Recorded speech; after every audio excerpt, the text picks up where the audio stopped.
Rob Schmitt tonight. It shouldn't come as a surprise that a corrupt American politician would look to one of the most corrupt countries in the world for an easy payday. And that's exactly what the latest Biden whistleblower is alleging. Now, the second corruption allegation regarding the former Soviet state currently at war with Russia. These allegations come from long before that war ever started, during Biden's vice presidency and in the years immediately after. Just a reminder, the first allegation to come out of Ukraine was the most obvious of all, Hunter's $80,000 a month from Burisma, which the desperate media claimed had nothing to do with Joe Biden. Well, it was indeed intended as payment for Biden to get the government off of a corrupt energy company's back, according to former federal prosecutor and Biden whistleblower Bud Cummins, which Biden did, using our money as leverage to do that. Think of all the crimes they should have found. Years later, Biden, a swamp creature so protected, was emboldened enough to actually go on television and lie about it. And I had gotten a commitment from Poroshenko and from Yatsenyuk that they would take action against the state prosecutor, and they didn't. I'm leaving in 6 hours. If the prosecutor's not fired, you're not getting the money. Oh, son of a got fired. Lying and bragging about this corrupt deal. And everybody just laughs. That right there is the real Joe Biden, a cocky, corrupt, soulless politician. Would you expect a plagiarist to not deal in influence peddling is the question. A man who skews the details of his own son's death for political clout. A man who refuses to acknowledge one of his own grandchildren. This is who he is. China, Romania, Kazakhstan, Ukraine, it does not matter. Joe Biden is for sale. He should tattoo it on his forehead. The latest corruption allegations from Ukraine are still hazy. The FBI would only let James Comer see them on Monday, and Comer is clearly being cautious about what he reveals publicly. We assume he has good reason for that caution. His counterpart, though, Democrat Jamie Raskin, is doing just the opposite. Raskin is now the new Adam Schiff, after Schiff was removed from his position on House Intel for blatantly lying to the American public about classified documents he'd seen. On Monday, the first thing Jamie Raskin did was blatantly lie about what the FBI had told him and lie about the allegations against Joe Biden. Raskin told the country the case had been investigated and nothing was found. A reporter quickly corrected him and said, "But this is an open investigation." Raskin claimed he hadn't heard that, despite being told at least 4 times in that FBI meeting he had just walked out of that it was an open investigation. Raskin had made this next claim that Trump's Attorney General Bill Barr had looked into this corruption and found nothing at all. Here that was. What I know is that the FBI Department of Justice team under William Barr and Scott Brady in the Western District of Pennsylvania terminated the investigation. They said there were no grounds for further investigative steps. Blatant lie and quickly debunked in an interview with The Federalist. Barr stated it's not true. It wasn't closed down. On the contrary, Barr stressed it was sent to Delaware for further investigation. Instead, the confidential human sources claims detailed in the FD 1023 were sent to the Delaware U.S. Attorney's Office for further investigation, according to Bill Barr. So Jamie Raskin is a flat-out liar. Shouldn't surprise you. That investigation continues today. The President of the United States is under active investigation for political corruption. That's the headline. You could see it so clearly, couldn't you? Right on the cover of every major newspaper in the country, easily the biggest story in the country. The media will not cover it. Instead, they focus on the exhausting war against Donald Trump and his handling of classified documents. Ironically, in this realm, even in classified documents, the Biden story is vastly more devious and still being ignored as well.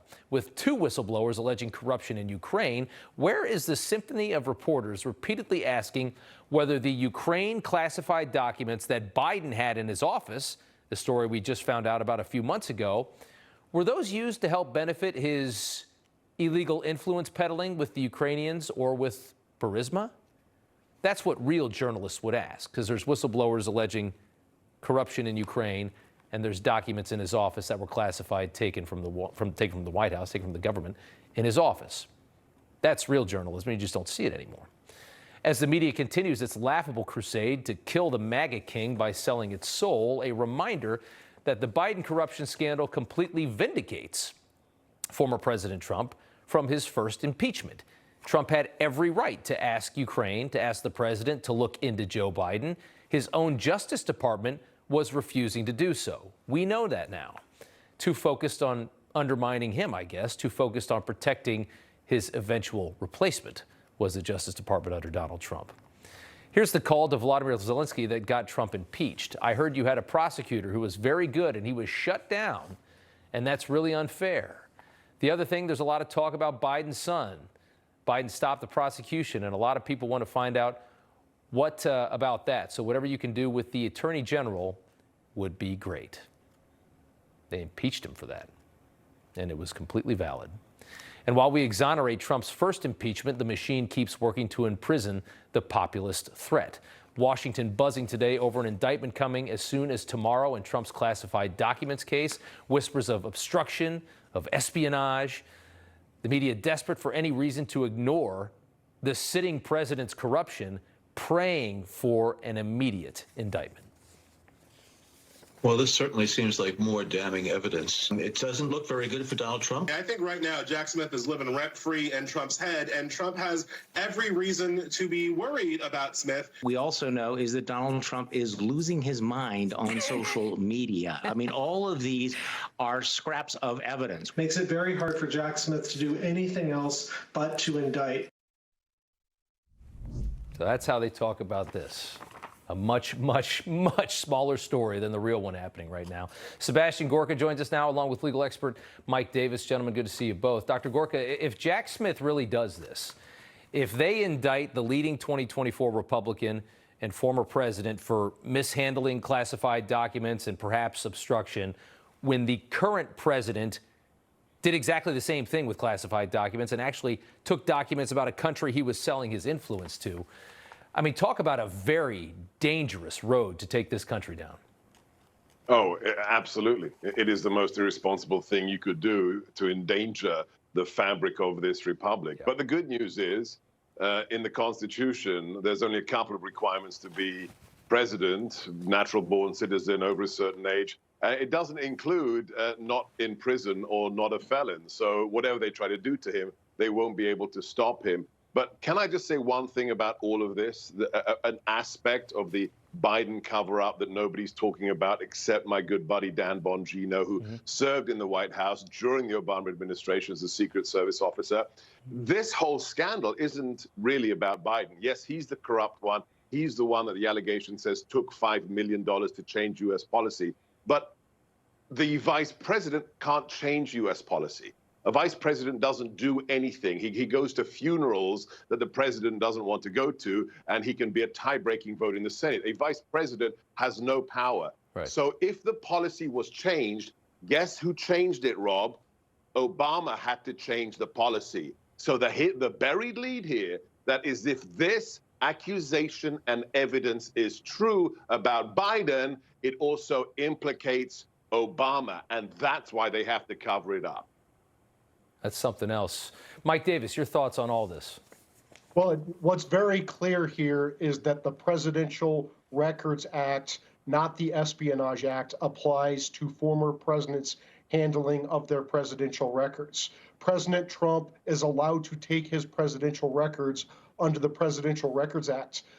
Then Vice President Joe Biden was not allowed to steal Obama's classified records and use them to secure Ukraine funding, and he was not allowed to steal classified records when he was a senator. This is a political hit to take out Trump, and they know it. I can't believe that it's that dystopian in this country right now. I mean, they are hyperventilating on every other network, and the major ones too, ABC, CBS, NBC. I mean, he took classified documents out of the White House. Whether or not he was a pain in the butt about giving them back, I mean, that's the obstruction, but who cares? If he could declassify them anyways, what does that matter in the first place? They are going nuts over that story while they ignore the fact that Biden had way more documents and took documents perhaps to help himself in an illegal influence peddling scheme. And that story is nowhere, Mike.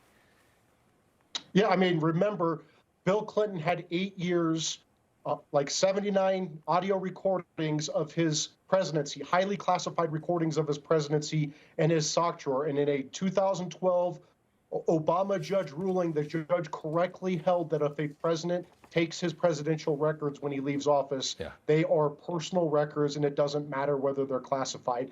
Same thing here with Trump. They are not even citing the Presidential Records Act. They are lying to judges, lying to courts by saying the Espionage Act is controlling when it's not. It's the Presidential Records Act. And Sebastian, they're exposing the dirtiest parts of our government on full display in this moment, things we were never meant to see. Their agenda is on full display. The fact that these phonies like Jamie Raskin scream about democracy constantly, they subvert it in a second to win an election. They willfully lie to the American people for political gain. We're seeing so many things about our government. They're exposing so much to do this thing that they really want to do. They have to, it's costing them a lot. Well, remember, he wasn't meant to win.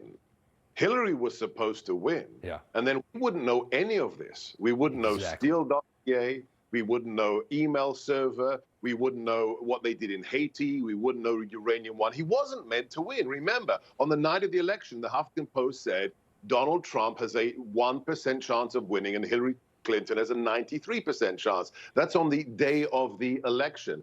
Now they must stop him. They have nothing else. You can't win an election on 6 million illegals and record inflation. So how do they stop him? They want to put him in prison. This is the only thing he's got. Because remember, for 6 years, they called him a white supremacist, a Nazi, a fascist, and he got more votes than any other incumbent president in history. So the only way they can stop him is by using the courts and the FBI as a political weapon. But they will fail. If they don't fail, guess what? The American people will have something to say about that, and that's 74 million American people. Yeah, it's really going to be a massive moment in this country about whether or not the people run the country or do the elites run the country, and that's the question. I got one quick question for you left, Mike. I don't have much time. They want to move this thing to Miami. It seems they've got this grand jury, in Miami now from D.C. What do you know about this?